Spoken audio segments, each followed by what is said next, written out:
Hi, my name is Sean. Welcome to my channel. Welcome back to my channel if you've been here before. I love to talk about all sorts of things, pop culture, retro, especially from my childhood. I'm a child of the 80s, and we grew up with a lot of great, cool science fiction, action, adventure stuff that wasn't really repeated or duplicated since.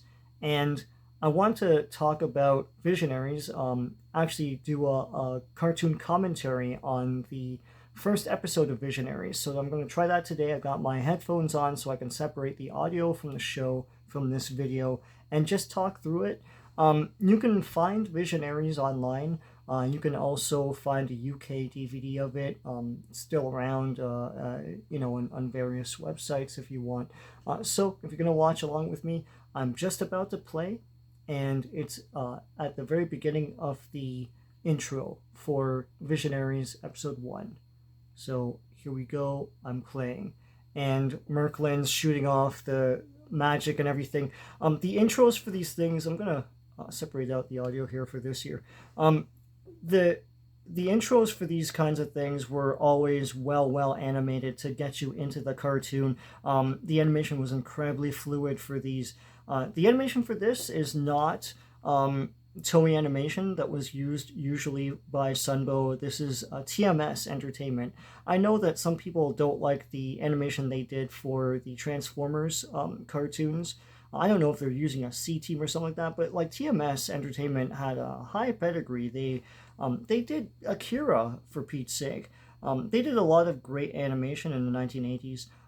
This is good stuff too. Lots of good detailed backgrounds. This is the origin of the Visionaries. So basically, Visionaries takes place on another planet that was similar to ours. It looked a lot more futuristic than Earth, but they had a lot of technology and everything. And one day, their three suns align and sap away all of the electricity on the planet. So they have no more electricity, and society basically collapses. A lot of the voices you hear here are one is definitely Chris Latta. The other one might be Peter Cullen. There's a lot of like typical Sunbow cartoon voices. It's an all-star cast. Susan Blue is in here as Galadriel. So here they blast through the intro of the origin of Visionaries, how they came to be. Here's Merklin, who will rule over all this stuff eventually with magic. Flint Dille wrote this episode, and he wrote, I think, the first 3 episodes of this. This is after Inhumanoids, where he basically ruled the roost on that show. And here, society falls into sort of medieval times with knights and stuff. The knights have the same design as the action figures, but not the hologram chest plate, just a chest plate. And all of the knights have this in this time. I love these backgrounds. I love that castle with the scales. It's pretty cool. Here's Darkstorm, the leader of the bad guys, and here's a hamster-driven catapult, which can only be a Flint Dille creation. This idiot thinks that he has the upper hand on technology by doing this, and Darkstorm just puts him in a trap door that I guess falls into an underground moat. And here comes Merklin. And Merklin is all about magic. No one believes in it at this point, but magic is going to power the society and everything in the future. It's going to take place of electricity, basically. And he wants to test people to give them this magic.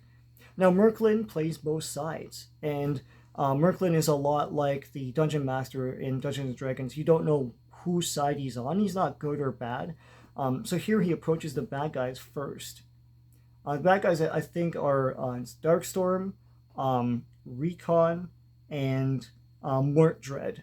Darkstorm was performed by Chris Latta in his other voice other than the typical Starscream voice.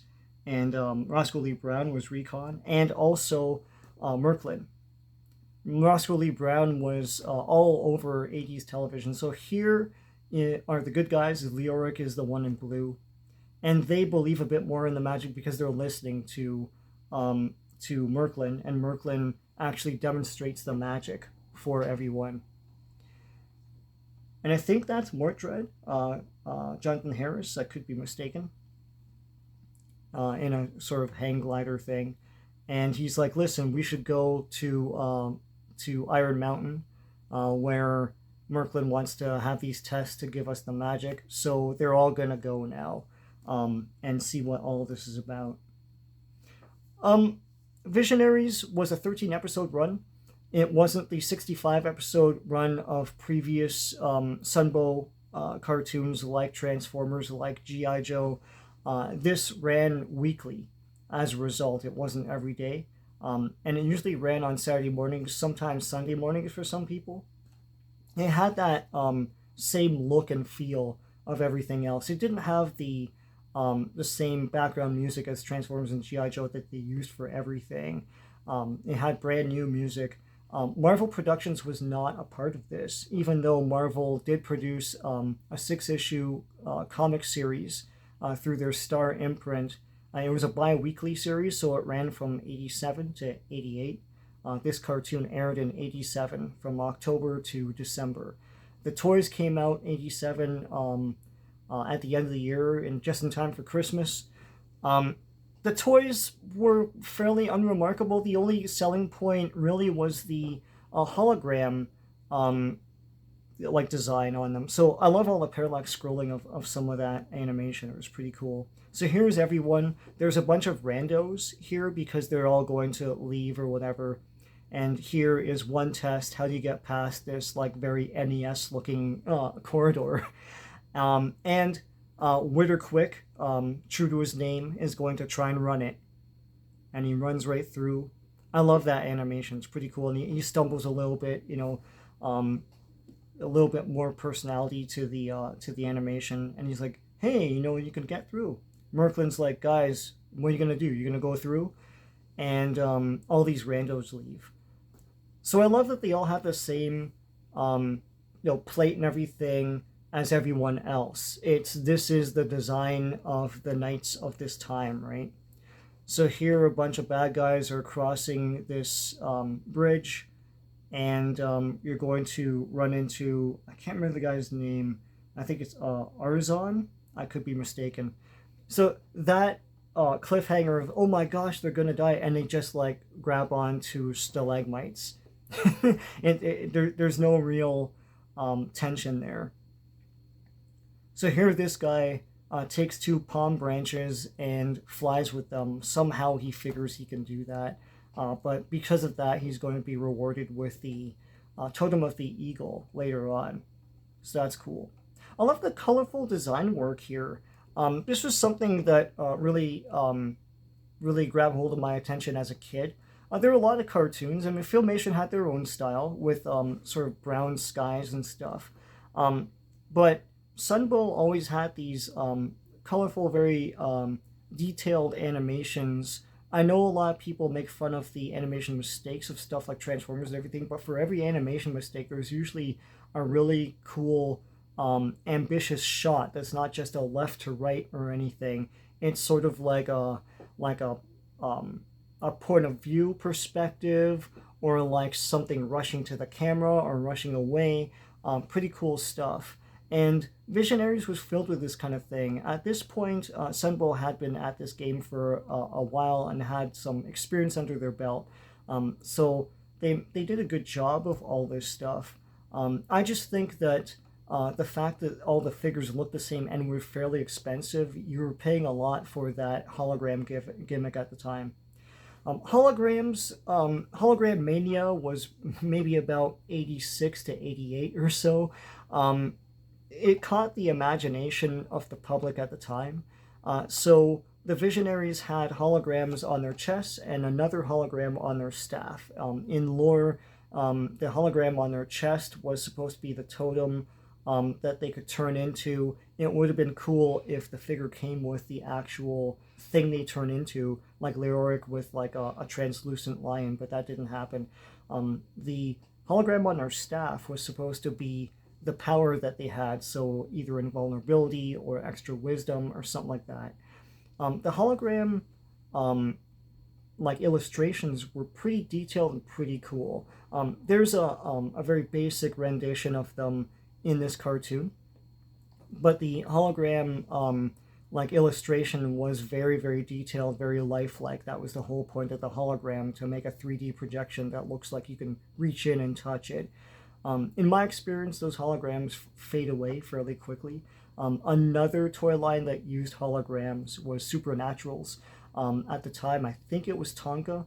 Supernaturals was basically the entire front of the figure was a hologram sticker, basically, and it was on a shell with, you know, articulated arms and things, no articulated legs or anything. They were just guys in cloaks. Other examples of hologram mania at the time was Gemini holograms. The lore used holograms as a way of disguise. Gem and her band can turn into the holograms with holographic clothes projected onto them. Maybe they're naked underneath, I don't know. Also, Star Trek Next Generation, the holodeck takes from that fascination of the public for, you know, holograms. Here the two women fight. It's Virulina and Galadriel, not to be confused with Galadriel. They're both going to take on aquatic totems, of course, here. They are also in the comic book. Now here I think they get staves. In the comic book, for some reason, the women get shields. They were never featured in the toys. They released 12 figures for the toys, 8 carded, and the other 4 were, they came with vehicles. The vehicle characters never had staves. Their thing was they could power their vehicles. Their vehicles were the staff. They had the holograms and stuff. There was never a series 2 for the action figures. It only lasted 1 series with like 4 vehicles and the carded figures. Even in the next batch of figures, what was planned, the women were still not featured. This was a time when they were hesitant to make female characters for boys' toy, you know, toy lines and stuff. Visionaries was yet another thing where it was basically O-ring figures with vehicles, taking from the formula of G.I. Joe. They were slightly bigger than G.I. Joes, but it was a familiar like trope that kids knew at the time for toy lines. The toys came into the glut of 1986-87 when there were tons and tons of toy lines coming out, and it got lost in the rut. I wrote down a whole bunch of toys that Visionaries was competing against when it came out. So Teddy Ruxpin, that's one, the talking teddy bear. NES. NES was taking hold. It was released, I think, in the US in 85, but by 87 it was really taking shape, with lots of titles coming out, you know, like Castlevania and stuff that kids were into. Sega Master System, of course. And the action figure toy lines it was up against, wow, like Bionic 6, Thundercats, Karate Kid, Ghostbusters, Silverhawks, Air Raiders, another Hasbro toy line that had a comic book. The Madballs figures, those are cool. Fairly rare, though. LJN WWF, which was white hot. Supernaturals, the other hologram toy line. And the continuing juggernauts of He-Man, which was on its last legs at this point. Transformers still going strong, and G.I. Joe still going strong. So it was up against a lot of different toys. I could throw in there Starcom, what else? What's the name of that? Sky Commanders. There was, I think that was Kenner. There was a lot going on there. I mentioned Ghostbusters, right? Yeah. So, I mean, everyone and their dog got in on the toy line craze of the time. This is a great fight with all the characters. There's a lot going on in this one 22-minute episode. This is the kind of thing that I think they would have done a 5-episode miniseries for in the past, you know, which they did a lot with G.I. Joe. But a lot of cartoons started with 5-episode miniseries, which was pioneered by G.I. Joe with the first miniseries that came out, I think, in 82, 83, around there. But yeah, Flint Dille packs the entire origin, including the way the society was before, all of the tests that the Visionaries have to go through, the introduction of Merklin, the introduction of every other character. You get to meet the triumvirate of each team more so than the entire team. You do meet the entire team, but like what sticks are characters like Leoric, Ektar, Feral, those three, and on the bad guys side, Darkstorm, Recon, and Mordred.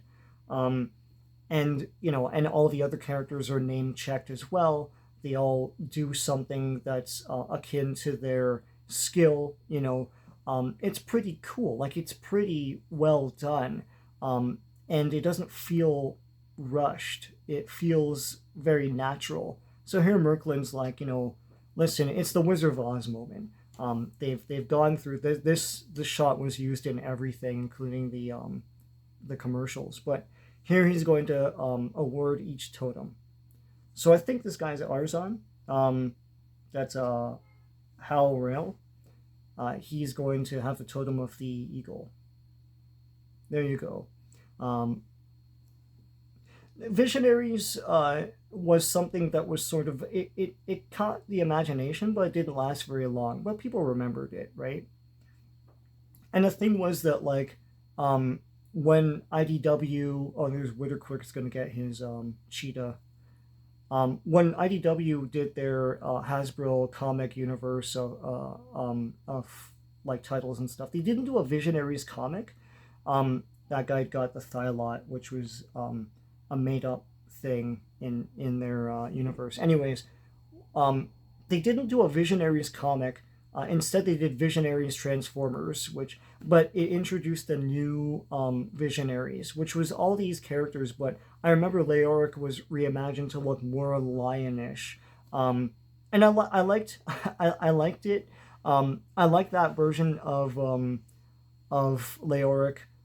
He looked more iconic than the Tom Selleck lookalike here. Leoric here is cool too. His character is cool, as voiced by Neil Ross.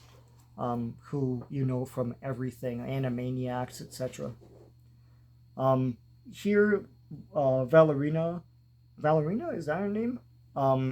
She's voiced by Jennifer Darling, and of course Galadria is voiced by Susan Blue, who's a staple of Sunbow and cartoons in general since then.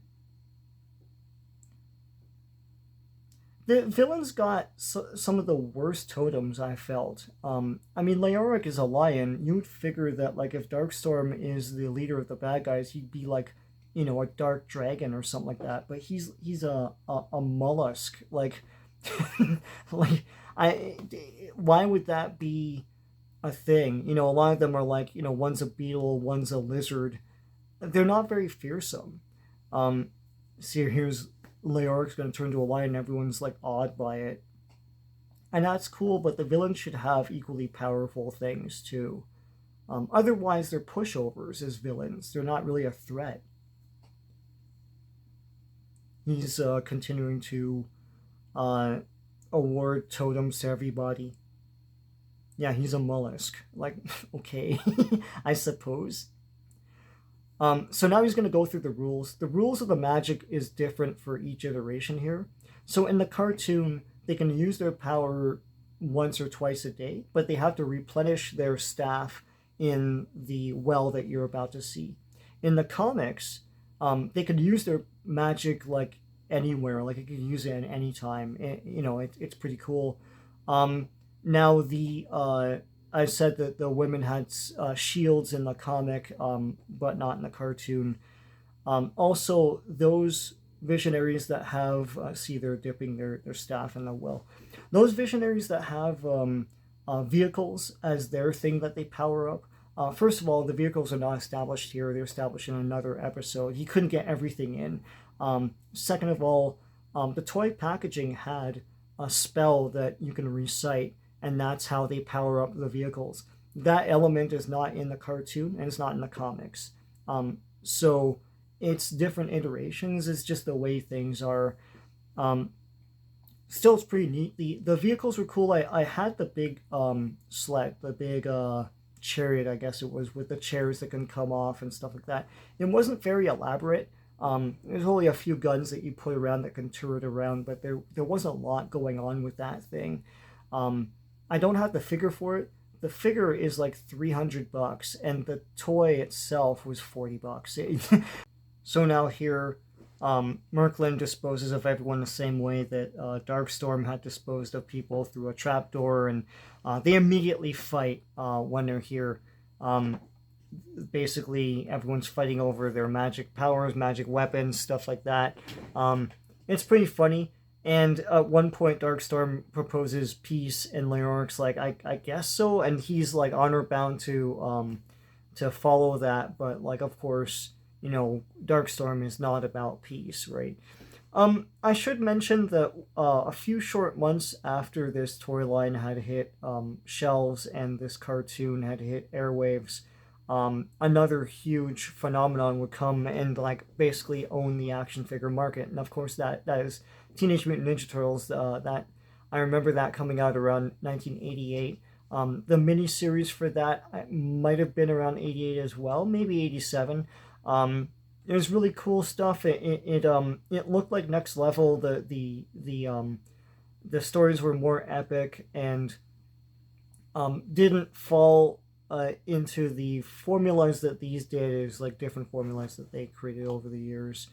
But yeah, I remember that. I remember these things being expensive, as I said before. I think, and you could correct me if I'm wrong, but I live in Ontario, so we have the Ontario Science Center, and I tried to buy a Visionary there. They had a whole display. It was Hologram Mania, so they had a whole display of holograms there. It was a big draw.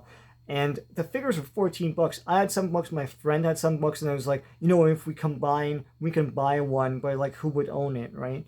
That's 1987 money, so that would be like $30 today. Here's the to be continued sting for the next episode. This episode covered a lot, as I said. Flint Dille was a master of just combining everything he could into one easygoing episode that can introduce everything. Here's the knowledge totem that's saying that this character is really what's her name, Verlina. So there you go, and then it continues on into the next episode.